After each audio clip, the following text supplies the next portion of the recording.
So this is how Mahamaya plays. They had planned everything. They had all the arrangements made, and the sari was missing. All right. So they came and told me that the sari is missing. So now what to do? You can't have puja without the sari, according to them. So I said, all right, let's wait. If it arrives in time, we'll have it. Otherwise, we can have it later. But I was least disturbed, least upset, because I do not have a mental conception of it. But if you have a mental conception, oh, we have programmed everything, arranged everything, we have done this, and now it's fizzling out. Doesn't matter. Nothing is fizzling out.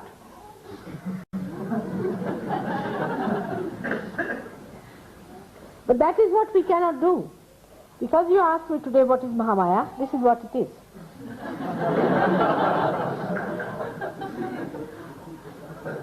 You must learn to accept whatever comes your way. That's one of the things. And here where we feel frustrated, angry, upset, and spoil our joy, one of the things, because we make a mental projection. Mentally we calculate something. This has to be. And it's really in a way a subtle ego feeling. Because I thought that's what is destined, all right, we'll have it tomorrow. What does it matter? In any case, I had told Mr. Srivastava that I'll be back only about 2 o'clock. He said, why not in the morning? I don't think it will be feasible.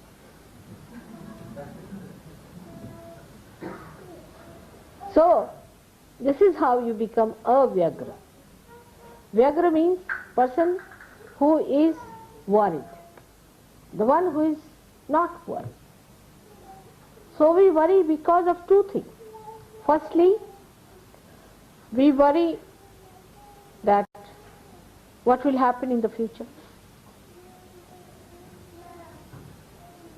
Future doesn't exist. If you have made up your mind that this should happen in the future, then you get upset. That's one thing. But you have not any mental picture. You will see what comes on the scene. You will watch whatever appears. Then you are not worried because you are anxious to see what's going to happen. That's one way that you feel hurt, that or you are worried. Secondly, you worry when you have built up a picture of that. Oh, we are going to have a puja now, and we are not having. So you are upset. But what difference does it make?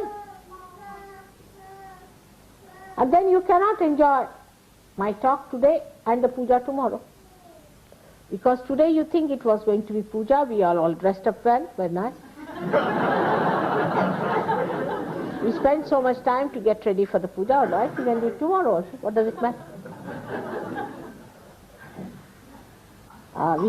We really decorated ourselves well, we were all ready for the puja, we were sitting here for the puja, and now what has happened?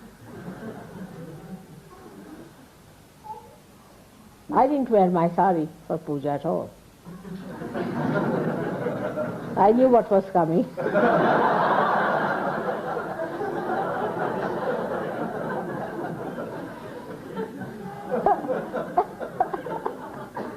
So, it's all right to see you like this, because normally in the puja I never see you dressed like this. I'm busy with myself. Now I can see you nicely dressed. I feel very happy about it.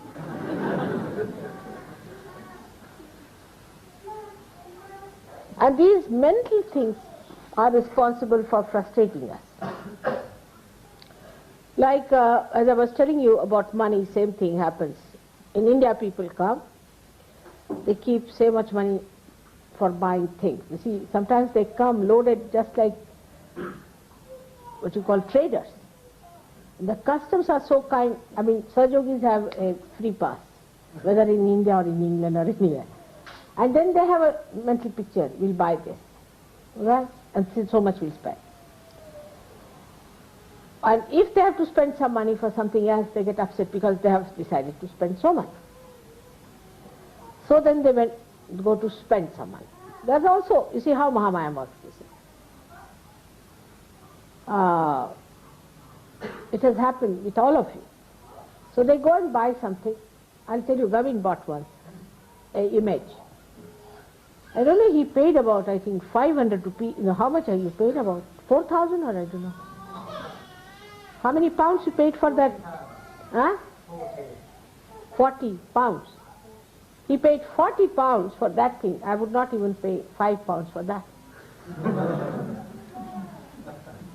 And I said, what's this? How did you buy? Oh, it's a very nice thing, mother. We got it in Agra. I said, it is from Nepal. If you buy it in Agra, it will be very expensive. And it's such a waste. But the worst was the vibrations were very bad. They thought they had bought something great. And the vibrations were very bad. And I noticed it, so he said, all right, mother, I'll keep it in your house and you improve the vibration. I tried. It would not work out. I said, Gavin, what to do now? You sink it in the Thames. I don't know what to do.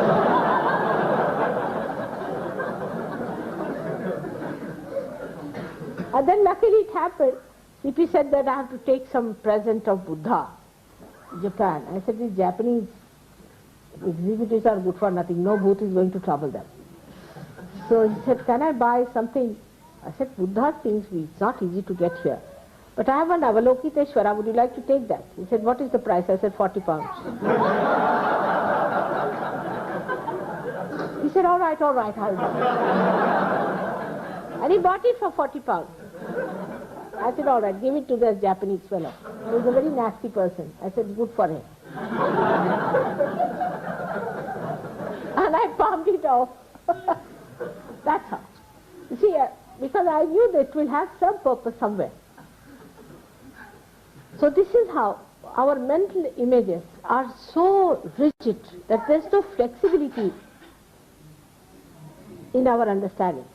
And if you start making it flexible, that, and this is very early stages when Gavin had gone to India, very early stage. Now he is different. So if you become flexible, then what happens? You see the joy of it. You see how things get adjusted. But if it is rigid, then you get caught up into your own rigidity. And you can never enjoy it. Because there's no movement for the Mahamaya power. And that's how then you feel frustrated. You see, it is all your own creation. The mental projection is your creation. And also the destruction is your creation. Nobody is responsible for that. You are responsible. But who does that is Mahamaya. Sankalpa vikalpa karoti. You do decide something. You say, now, today I will go to Birmingham. I have to go to Birmingham. I can't come for a meditation. I have to. After some time you will find that it's impossible to do something, but to do what is needed for surgery. Because whenever you will try to do something, you will find it will frustrate you, it will upset you. If not, then it will make you realize what is important, what you have missed. Sometimes you get lost on the way. You think that, oh God, we have lost the way, what to do, now where to go. If I was you, I would say, all right, you've lost the way, must be to find something else. And there I find something else, which I've been looking for days together. I just see that.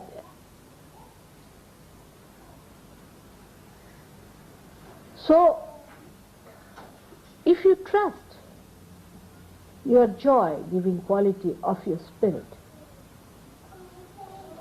that you are not going to lose that quality of the spirit at any cost, then that acts as a guide. And you understand the flexibility of all these worldly transitory things. They are all changeable. Only you cannot change because you are the spirit. జై శ్రీ మాతాజీ. ఈ స్పీచ్లో శ్రీ మాతాజీ గారు మానసిక చింత గురించి వివరిస్తున్నారండి. మహామాయ ఈ విధంగా మనతో ఆడుకుంటుంది. ఎలా అంటే మహామాయ అంతా ముందుగానే ప్రతిదీ సిద్ధం చేసి ఉంటుంది. మొత్తం వ్యవస్థని అంతా ముందుగానే తయారు చేసి ఉంచుతుంది. అలాగా ఇక్కడ చీర కనిపించటం లేదు, చీర మిస్ అయింది. సరే, వాళ్ళు వచ్చి చీర కనిపించటం లేదు, మిస్ అయింది అంటున్నారు. అందువలన ఇప్పుడు ఏమి చేయాలి? పద్ధతి ప్రకారం చీర లేకుండా పూజ చేయలేము. నేను చెప్పాను ఎదురు చూద్దాము అని. ఒకవేళ సమయానికి చీర రాకపోతే పూజని తర్వాత చేసుకుందాము. సమయానికి చీర వస్తే పూజ ఈరోజు చేసుకుందాము. దాని గురించి నేను చాలా తక్కువ బాధపడ్డాను. దాని గురించిన మానసిక చింతన నాకేమీ లేదు. నేను దాని గురించి అసలు ఆలోచించను. కానీ మీరు మానసిక చింత కలిగి ఉంటే, పూజ కోసం అంతా సిద్ధం చేశాము, అంతా అందంగా అలంకరించాము, మేమందరము మంచిగా తయారై వచ్చాము, పూజ ఆగిపోయింది అని బాధపడతారు. మీరు కూడా బాధపడకండి. అలా బాధపడవలసిన అవసరం లేదు. కానీ కొందరు అలా బాధపడుతుంటారు. ఎందుకంటే ఈరోజు మీరు వచ్చి మహామాయ అంటే ఏమిటి అని నన్ను అడిగితే, మహామాయ అంటే ఇదే మహామాయ. మీకు మీరు వెళ్ళే దారిలో ఏవైతే ఎదురవుతూ ఉంటాయో వాటన్నింటినీ మీరు స్వీకరించడం నేర్చుకోండి. ఇది ఒక రకంగా మీకే మంచిది. కానీ మీరు కొన్ని విషయాలలో నిరుత్సాహపడితే, కోపోద్రిక్తులైతే, బాధపడితే ఉపయోగం ఏమీ ఉండదు. అప్పుడు అక్కడ మీరు మీ ఆనందాన్ని కోల్పోతారు. ఎందుకంటే మనం ముందుగానే మన మెదడుతో ఇలా ఉండాలి, అలా ఉండాలి అని ఒక విధమైన ప్లాన్ చేసుకుంటాము. మనము కొన్నింటిని ముందుగానే లెక్కలు వేసుకుంటాము. మరియు ఇక్కడ వాస్తవంగా ఒక విధమైన అహంకారానికి సంబంధించిన భావన ఇది. ఎందుకంటే నేను ఆలోచించాను, ఈరోజు జరిగితే సరే, లేకపోతే రేపు జరుగుతుంది. అందులో విషయం ఏముంది? ఎలాంటి విషయాలలో అయినా సరే మీరు ఇలానే ఆలోచించాలి. నేను మీకు ఒక విషయం చెబుతాను. నేను శ్రీవాత్సవ గారికి చెప్పాను, ఇంచుమించు సుమారు 2 గంటలకి వస్తాను అని. అతడు ఉదయం ఎందుకు రాలేవు అన్నాడు. నేను చెప్పాను కుదరకపోవచ్చు అని. దీనిని మనము ఎలా భావిస్తాము అంటే అవ్యగ్ర, వ్యగ్ర. వ్యగ్ర అంటే ఒక వ్యక్తి ఎవరు ఎక్కువగా చింతిస్తూ ఉంటారో వారిని వ్యగ్ర అంటాము. ఎవరైనా వ్యక్తులు చింతలు లేకుండా ఉంటే వారిని అవ్యగ్ర అంటాము. అందువలన మనము ఎందుకు చింతిస్తాము అంటే దానికి 2 కారణాలు ఉన్నాయి. మొదటిది, మనము భవిష్యత్తులో ఏమి జరుగుతుందో అని చింతిస్తుంటాము. భవిష్యత్తుని ఇప్పుడు ఊహించలేము. మీ మెదడుని భవిష్యత్తులో ఇది జరగబోతుంది అన్నట్లుగా మీరే తయారు చేసుకుంటారు. ఒకవేళ అలా జరగకపోతే మీరు బాధపడతారు. అది ఒక కారణం. కానీ భవిష్యత్తులో ఏమి జరుగుతుందో మనకు తెలియదు. మీరు భవిష్యత్తుకి సంబంధించిన చింతలలో ఉండకండి. మరియు భవిష్యత్తులలో ఏది జరుగుతుందో అదే జరుగుతుంది. దాని గురించి మనం బాధపడవలసిన అవసరం లేదు.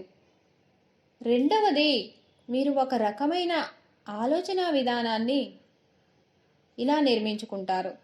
మేము ఇప్పుడు పూజకి వెళ్తున్నాము, అక్కడ పూజ జరగకపోతే మీరు బాధపడతారు.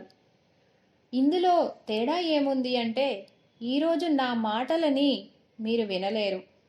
నా మాటలతో మీరు ఆనందాన్ని పొందలేరు. ఎందుకంటే మీరు ఈరోజు పూజ ఉంది అనుకొని బాగా అందంగా అలంకరించుకొని వచ్చారు. సరే, చాలా మంచిది. మేము పూజకి తయారవడానికి చాలా సమయం కేటాయించాము అంటుంటారు. సరే, రేపు కూడా అందంగా తయారై రండి, అందులో విషయం ఏముంది? నేను పూజలు జరిగే సమయంలో ముందుగానే చీరని ధరించను. నా కోసం ఎలాంటి చీర వస్తుందా అని ఎదురు చూస్తాను. నాకు తెలుసు ఏ చీర వస్తుందో.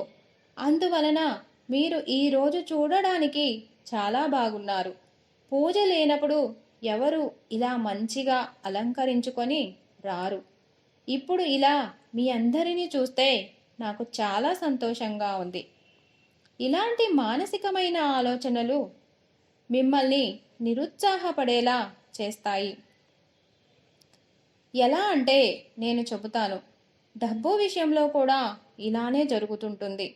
భారతీయులు చాలామంది వస్తువులు కొనడానికి ఎక్కువగా డబ్బులు ఖర్చు చేస్తుంటారు. అప్పుడప్పుడు వాళ్ళని చూస్తే వ్యాపారం చేసే వాళ్ళలాగా, వ్యాపారుల్లాగా ఉంటారు. కస్టమ్స్ అధికారులు అక్కడ ఉంటారు. సహజయోగులకి ఫ్రీ పాస్ ఉంటుంది. ఇండియాలో అయినా ఇంగ్లాండ్లో అయినా ఎక్కడైనా సహజయోగులకి ఫ్రీ పాస్ ఉంటుంది. కొందరు ముందుగానే వారు ఏమేమి కొనాలో ప్లాన్ చేసుకుంటారు. వాటి కోసం చాలా డబ్బులు ఖర్చు చేస్తారు. ఒకవేళ వారిని ఇంకా వేరే విషయాలకి డబ్బులు ఇవ్వమంటే వారు చాలా బాధపడతారు. వేరే వాటికి వారు డబ్బులు ఖర్చు పెట్టడానికి ఇష్టపడరు. ఇదంతా మహామాయ. ఇలా అందరి విషయాల్లో జరుగుతుంటుంది. నేను మీకు ఒకటి చెబుతున్నాను. గ్రోవిన్ అనే వ్యక్తి ఒక చిత్రపటాన్ని కొనుగోలు చేశాడు.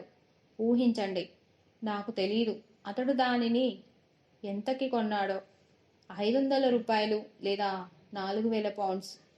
ఎంత పెట్టి కొన్నావు అని అతన్ని అడిగారు శ్రీమాతాజీ గారు.